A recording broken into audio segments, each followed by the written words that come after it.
मैं Anita madam standard 6 optional 1 Hindi grammar book grammar में first syllabus हमारा जो सिलेबस है उसमें से चैप्टर 2 है, यानी कि पार्ट 2 वर्ण विचार यानी फोनोलॉजी हम पढ़ेंगे अभी।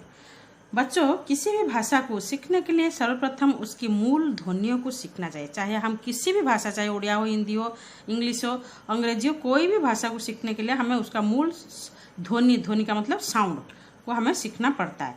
जब हम बोलते हैं तो हमारे मुख से कुछ ध्वनियाँ निकलती है, यानी कि कुछ साउंड निकलती है। जैसे तुम झूला झूलो, अर्थात हम किसी को निर्देश देते हैं कि तुम झूला झूलो। तो इस वाक्य के प्रत्येक शब्द के खंड करके हम देखिए, तुम त जोड़ उ जोड़ म जोड़ अ, तब हुआ तुम। झूला झ जोड़ उ बड़ा उ जोड़ ल जोड़ आ झूला। झूलो झ जोड़ बड़ा उ जोड़ ल जोड़ ओ, अर्थात तुम झूला झूलो। उपरोक्त प्रत्येक शब्द में कई ध्वनियां हैं, अर्थात इसमें 3 ध्वनियां हैं, इनके और टुकड़े नहीं किए जा सकते, यही ध्वनियां वर्ण कहती है। यानी कि हम इसे टुकड़े कर दिए, तो एक ध्वनि है, उ एक ध्वनि है, म एक ध्वनि है, अ एक ध्वनि है, हम इससे ही टुकड़े कर दिए। और अगर हम चाहेंगे इससे टुकड़ा करने के लिए और नहीं कर पाएंगे, तो हमें क्या अर्थ मिला ना, उपयुक्त प्रत्येक शब्द से ध्वनियां इनके टुकड़े नहीं किए जा सकते, यही ध्वनियां की वर्ण कहते हैं। यानी कि किसी भाषा के सबसे छोटी इकाई को वर्ण कहते हैं। भाषा की सबसे छोटी इकाई वर्ण कहलाती है। वर्णमाला भाषा की ध्वनियों के व्यवस्थित वर्ण समूह को वर्णमाला कहते हैं। व्यवस्थित का अर्थ है अ के बाद आ आना, आ के बाद छोटी बड़ी। अगर हम उल्टा पलटा अ के बाद क लिखेंगे, क के बाद ख लिखेंगे, उ के बाद तालबे से लिखेंगे, ऐसे लिखने से विश्व भर में हो या भारत भर में हो या उड़ीसा भर में हो, उल्टा पलटा हो जाएगा, आराम से हम याद नहीं रख पाएंगे और हम ठीक समय पर ठीक शब्द को या वर्ण को हम याद नहीं रख पाएंगे। अतः व्याकरणिकार ने ऐसे हमें व्यवस्थित रूप बना दिए, चाहे उड़ीसा हो, भद्रक हो या भारत हो या किसी सारा पृथ्वी पर व्यवस्थित वर्ण वाला व्यवस्थित समूह, यानी कि अ के बाद आ ही पढ़ा जाएगा, आ के बाद छोटी ही पढ़ा जाएगा। तो ये क्रम से लिखने से, हम क्रम से पढ़ने से हमें मरते दम तक याद रह जाते हैं। तो इसे बोलते हैं व्यवस्थित वर्ण समूह को, और इसे समूहों यानी कि टोटल ग्रुप को वर्णमाला कहते हैं। हिंदी में वर्ण 2 प्रकार के होते हैं, एक है शोर और एक है व्यंजन। शोर क्या ना, शोर का उच्चारण किसी के सहायता के बिना ही हम उच्चारण करते हैं, अर्थात शोर वे वर्ण है जो बिना किसी अन्य ध्वनि की सहायता के बोले जाते हैं। इनका उच्चारण करते समय हवा बिना किसी रुकावट के मुख से बाहर निकलती है। हिंदी की वर्णमाला में कुल 11 शोर है, अ से लेकर औ तक। अ हमेशा व्यंजन के साथ ही जुड़कर चलता है और ये आ से लेकर औ तक ही मात्रा बनती है, इसीलिए इसे शोर कहते हैं। जैसे अंग्रेजी में अल्फाबेट यानी कि हमारा भावेल है ए ई आई ओ यू, उसी तरह ये भी आ से लेकर ओ तक ये मात्रा ही बनते हैं। शोर 3 प्रकार के होते हैं, हर्षोस्वर, दीर्घस्वर और प्लुत स्वर। हर्षोस्वर जिन स्वरों को बोलने में कम समय लगता है उन्हें हर्षोस्वर कहते हैं।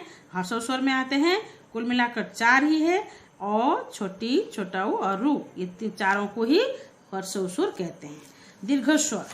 दीर्घस्वर जिन स्वरों का उच्चारण करने में हर्षोस्वर से दुगुना समय लगता हो उसे दीर्घस्वर कहते हैं। इनका 7 आते हैं, कुल मिलाकर 7 है, आ, बड़ी, छोटा, बड़ा उ, ए, ऐ, ओ, ये 7 ही हमारा दीर्घस्वर, अर्थात इसे उच्चारण करने में ज्यादा समय लगता है, इसीलिए इसे दीर्घस्वर कहते हैं। प्लुत स्वर जिन स्वरों के उच्चारण में हर्षोस्वर से भी ज्यादा समय लगता है, यानी कि तिगुना समय लगता है। दीर्घस्वर दुगुना, हर्षोस्वर से दुगुना समय लेता है। प्लुत स्वर दीर्घोस्वर से तिगुना स्वर समय लेता है, उन्हें प्लुत स्वर कहते हैं। जैसे ओम, ओ उ म, ओम, इसे ओम कितना समय लगता है उच्चारण में, इसीलिए इसे बोलते हैं प्लुत स्वर। स्वरों की मात्राएं, जब पूर्ण व्यंजन के साथ स्वरों की चिन्हों का प्रयोग करते हैं उन्हें उसकी मात्रा कहा जाता है। अ को छोड़कर अन्य सभी स्वर के लिए मात्रा चिन्ह निश्चित है। जैसे अ कोई मात्रा नहीं बनता, हमेशा व्यंजन के साथ जुड़कर ही चलता है। ये स्वर है, ये मात्रा है और मात्रा सहित व्यंजन है। उदाहरण आ, देखो यहाँ पे सिर्फ आ की मात्रा प जोड़ आ, पा हो गया, उसका होता है पान, इसे हम वन विच्छेद करते हैं, प जोड़ आ जोड़ न जोड़ अ, पान। उस तरह छोटी द में छोटी मात्रा दी, दिन। बड़ी की, कील। छोटा ऊ, पू, पुल। बड़ा ऊ, दू, दूर। रू, क्रू, कृपा। ए, के, केला। ऐ, पे, पैसा। ओ, नो, नोक। औ, नौ, नौका। अयगावह, अयगावह का अर्थ है अंग और अ को हम इस ध्वनियों को हम जो अ आ हर्षे दीर्घ रू रू ए ऐ ओ अंग अह, ये अंग अह को दोनों को ध्वनियाँ ना तो स्वर से जुड़ा जाता है ना तो व्यंजन में जुड़ाता है, तो इसे इन्हें ये दो को ही अयगवह कहते हैं। अनुसार देना आता है, अनुसार अंग अह, जो हम अंग अह तो देना अनुसार। अनुसार क्या है ना, संयुक्त व्यंजन के रूप में, संयुक्त व्यंजन के रूप में अरहित पंचमाक्षर यानी कि उ, निय, मूर्धन, दंत्यन, म, ये 5 को ही पंचमाक्षर बोलते हैं। हाँ, 5 पंचमा वर्ण होते हैं जब अपने ही वर्ग के हर वर्ग में 5-5 व्यंजन रहते हैं, उनमें से अंतिम व्यंजन ही हमारा पंचमा वर्ण कहते हैं। इस वर्ग के किसी व्यंजन से पहले जुड़ता है तो उसे अनुसार कहते हैं, और इसे वो उच्चारण करने घड़ी नाक से ही प्रोनाउंसिएशन होता है, यानी कि नाक के जरिए हम बोलते हैं। जैसे कंस साउंड अगर बार बार इसे प्रयोग करोगे तो अब पता लगा पाओगे कि क्या कैसे हम नाक से उच्चारण करते हैं। कंस, संलग्न, संहार, संसार, संशय, संयोग, संवाद, संरक्षक, ये सब होता है अनुसार, यानी कि अंग की मात्रा इसे बोलते हैं और ये नाक से ही उच्चारित किया जाता है। अनुनासिक, अनुनासिक मतलब चंद्र बिंदु। अनुनासिक का उच्चारण नाक और मुंह की सहायता से किया जाता है, जैसे चांद, गांव, दांत, ऊंट आदि, ये सब नाक और मुंह के जरिए निकलने के कारण उसका नाम है अनुनासिक। विसर्ग, विसर्ग का उच्चारण लगभग ह के समान ही किया जाता है। इसका स्वरूप 2 बिंदु अर्थात हम इसी तरह 2 डॉट ही डालते हैं के रूप में ही होता है। इस प्रकार प्रायः इसका उच्चारण ह, प्रायः, प्रातः शब्द के अंत में किया जाता है, और ये जैसे ये ज़्यादा से ज़्यादा संस्कृत शब्द में ही प्रयोग कहता है। इसका अर्थ है जैसे प्रातः, प्रायः, कुलतः, ये सब यूज कहते हैं, इनकी व्यवहार किया जाता है। व्यंजन, व्यंजन वे वर्ण होते हैं जिनका उच्चारण करने के लिए स्वरों की सहायता लेनी पड़ती है। स्वर का मतलब अ की सहायता से ही लेनी पड़ती है। सभी व्यंजन को अ सहित बोला जाता है। स्वर रहित व्यंजन दर्शाने के लिए व्यंजन के नीचे हलंत लगाया जाता है, और उसका प्रयोग अगर हम पढ़ेंगे क, अगर ये स्वर के अ सहित हम बोलते हैं इसलिए क, अगर इसे अ रहित कर देंगे इसके नीचे एक हम इसे हलंत लगाएंगे, इसे बोलते हैं तिरछा गार देकर लिखेंगे, जैसे इसे हलंत बोलते हैं। इसे अरहित, इसका अर्थ है अरहित किया गया, तो इसका उच्चारण कैसे होगा, क, ख, ग, घ, ऐसे ही उच्चारण कहता है। लेकिन आमतौर पर हमेशा ही हम व्यंजन को अ के साथ ही यानी कि स्वर अ के साथ जोड़कर प्रयोग करते हैं या व्यवहार करते हैं। हिंदी में व्यंजन के 3 प्रकार होते हैं, स्पर्श व्यंजन, अंतस्थ व्यंजन, ऊष्मा व्यंजन। व्यंजन क वर्ग क, ख, ग, घ, उ, च वर्ग च, छ, ज, झ, ञ। स्पर्श व्यंजन ट वर्ग, स्पर्श व्यंजन किसे बोलते हैं ना, ट वर्ग ट, ठ, ड, ढ, मूर्धन। त वर्ग त, थ, द, ध, दंतन। प वर्ग प, फ, ब, भ, म। अंतस्थ व्यंजन क्या कहाँ से तक ना, य, र, ल, व को हम अंतस्थ व्यंजन कहते हैं। और ऊष्मा व्यंजन जो रगड़ कर मुंह से, इसीलिए उसका नाम है पड़ा है ऊष्मा व्यंजन, क्योंकि ये जब हम बोलते हैं मुंह से हमारा जीभ चारों तरफ घूम घूम कर रगड़ कर जो उष्माहट यानी कि गर्मी पैदा करते हैं, इसीलिए उसका नाम ऊष्मा व्यंजन पड़ा है। ये 4 ही होता है, तालव्य स, मुन्ने स, दंत्य स, ये बोलते हैं ऊष्मा व्यंजन। स्पर्श व्यंजन जब इसे हम बोलते हैं ट से म तक को स्पर्श व्यंजन बोलते हैं, कि जब हम इसे उच्चारण करने घड़ी ये हमारा सिर्फ तालु या मूर्धा या हमारा मसूड़े को टच करके यानी कि छू कर ही हमारा जीभ बोलने के नाते उसे स्पर्श व्यंजन कहते हैं। अंतस्थ व्यंजन जब य, र, ल, व को हम उच्चारण करते हैं तो हमारा अंतड़ी यानी कि नाभि केंद्र से ही उच्चारण किया जाता है, इसीलिए इसका नाम है अंतस्थ व्यंजन। संयुक्त व्यंजन, संयुक्त व्यंजन क्या है ना, 2 व्यंजन के मेल से, 2 व्यंजन के मेल से ही जब ये व्यंजन बनता है तो उसे संयुक्त व्यंजन कैसे, जैसे कहते हैं क्ष, ज्ञ, श्र। क्ष, ज्ञ, श्र कैसे देखो, क जोड़ मूर्धन्य स जोड़ अ, क्ष क्षमा, ज्ञ ज जोड़ न जोड़ अ ज्ञ ज्ञानी, त जोड़ र जोड़ अ त्र त्रिकोण, तालव्य स जोड़ र जोड़ अ श्र श्रम। इन चारों को हम संयुक्त व्यंजन कहते हैं, क्योंकि ये दो व्यंजन के मेल से ही संयुक्त व्यंजन बना है। व्यंजन की कुल संख्या 33 होती है, परंतु ड ढ हिंदी की कुछ विशेष ध्वनियां हैं, जिसका ड ढ यानी कि जहाँ पे हम ड डिब्बा यहाँ पे ये नुक्ता नहीं लगाते, और ये जैसे जहाँ पे नुक्ता लगता है उसका उच्चारण ड की भांति होता है। जैसे हमारा होता है गुड़िया, घड़ी, ये प्रणाम ड साउंड होने से नुक्ता लगता है, और ढ साउंड होने से कढ़ी, ये सब नुक्ता लगता है। अगर हम ये दो बिंदु को हम निकाल देंगे तो ये ड ढ हो जाएगा। जैसे ढक्कन, बुढ़ा और डिब्बा, इस तरह ही आता है। देन अनुसार पतंग, चंद्र, कंठ, संत, अनुनासिक चांद, पांच, सांप, कांच, और विसर्ग अतः, प्रातः, विशेषतः, सामान्यतः, ये सब विसर्ग लगता है। अर्धचंद्र, अर्धचंद्र का मतलब जो हमारा अंग्रेजी वर्ड अ साउंड होता हो, पहला अ साउंड आता है, उसे हम बोलते हैं हाफ सर्कल, यानी कि ऊपर में हाफ सर्कल हम लगाते हैं, यानी कि अर्धचंद्र बोलते हैं। जैसे बॉल, हम प्रोनाउंसिएशन बॉल, बॉल को यहाँ पे हाफ सर्कल लगा देंगे, बाल हो जाएगा, लेकिन प्रोनाउंसिएशन करेंगे बॉल।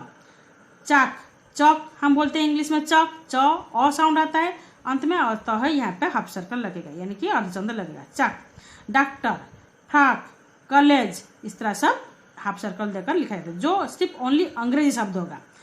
उस तरह नुक्ता, वजीर, ज, जब जहाँ पे हम दबा कर बोलते हैं वहाँ पे ज फ ऐसा साउंड होता है, फ ज साउंड आने से ऐसे हम, अर्थात ये जेड की, ये अंग्रेजी में जेड साउंड आता है। जेड जो हम लिखते हैं, ये जेड जब हम प्रोनाउंसिएशन करते हैं वहाँ पे ज लगता है। वजीर, नजर, फसल, फसल, फर्क, ये सब नुक्ता लगता है। संयुक्त वर्ण और व्यंजन। वर्ण व्यंजन, दो व्यंजन को मिलकर लिखने के नियम। जब खड़ी पाई वाले किसी व्यंजन को अरहित करके दूसरे व्यंजन के साथ लिखा जाता है, उसे उसी व्यंजन की खड़ी पाई को हटा दिया जाता है। तो उदाहरण देखो, प, इसे ये जो गार दिया गया इसे बोलते हैं खड़ी पाई। तो देखो इस गार को छोड़ दिया, ऐसे हाफ लिख दिए, य दंते सब प्यास, तो इसे खड़ी पाई, हम खड़ी पाई रहित कर दिए। ध, जैसे ध, और गार नहीं देंगे, देन यह लिख देंगे, यान, ध्यान हो गया, इसे खड़ी पाई को हम हटा दिए। न, न उसी तरह अ न, ये खड़ी पाई को हटाकर अन्न हो गया। ख्याति, खड़ी पाई हटाकर ख्याति। पूज्य, अग्नि, डिब्बा, तस्वीर आदि। घुंडी, घुंडी का अर्थ है ये जो हम क लिखते हैं, ये वाला को, ये पार्ट को घुंडी कहा जाता है। इसे घुंडी रहित करके हम जोड़ते हैं। घुंडी हटाकर भी इन्हें अरहित करके हम व्यंजन के साथ जोड़ा जाता है। जैसे देखिए, क घुंडी हटा दिया गया, क्या, वक्त। फ घुंडी हटाकर हफ्ता। हलंत लगाकर भी हम इन्हें ऐसे हम घुंडी या खड़ी पाई को बिना हटाकर भी लिख सकते हैं, हलंत लगाकर। जैसे ट, छुट्टी, अरहित किया गया, चिन्ह, गड्ढा, पाठ्यक्रम। इसे ठ और हलंत लगाकर हम अरहित करके भी लिख सकते हैं। ये तीन प्रकार के हम व्यवहार कर सकते हैं। र की विभिन्न रूप। रैप, जब हम संयुक्त वर्ण बनाते हैं तो र तीन प्रकार के संयुक्त किए जाते हैं। यदि स्वर रहित के बाद कोई व्यंजन आता है तो र व्यंजन के ऊपर ही लगता है, इसे रैप बोलते हैं, रैप की मात्रा बोलते हैं, ऊपर ही लगा जाता है के रूप में लगाते हैं। उदाहरण कर्म, स्वर्ग, पर्व, आश्चर्य आदि, ये ऊपर ही लगा जाता है, इसे रैप की मात्रा बोलते हैं। और ये पदन मात्रा, यदि किसी स्वर रहित व्यंजन के साथ र जुड़ता है तो उसके पैर में ही जुड़ता है। उदाहरण प्रश्न, प के नीचे दिया गया, क्रम, क के नीचे, नम्र, म के नीचे आदि, ये इसे बोलते हैं पदन मात्रा। देन ये इससे जो डाउन एरो देते हैं, यानी कि इसे भी पदन मात्रा कहा जाता है, लेकिन ये सिर्फ ड और ट में ही लगा जाता है।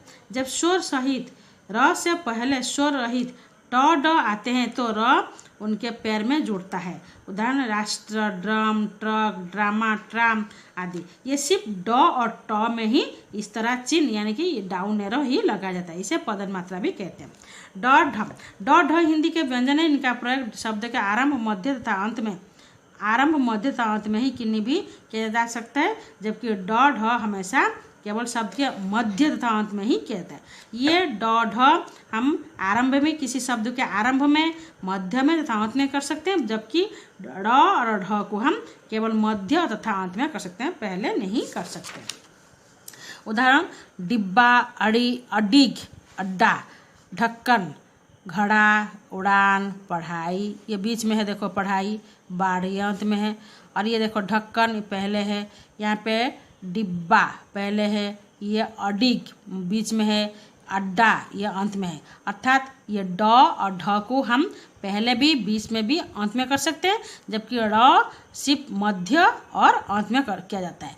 स ये दो भिन्न व्यंजन अवश्य, पर हिंदी में अब उनके उच्चारण में कोई अंतर नहीं रह गया। जब एक ही शब्द में स तथा स हो तो पहले स फिर उसके बाद स का प्रयोग होता है। उदाहरण विशेष, विशेष पहले, अगर दो स किसी शब्द में आ जाए तो पहला स होगा तालव्य और अंत में होगा पेटकटा स। ट से पहले स का प्रयोग होता है तो शिष्ट, ट के पहले कोई अगर स आए तो पेटकटा स हो जाता है, जैसे शिष्ट पेटकटा स।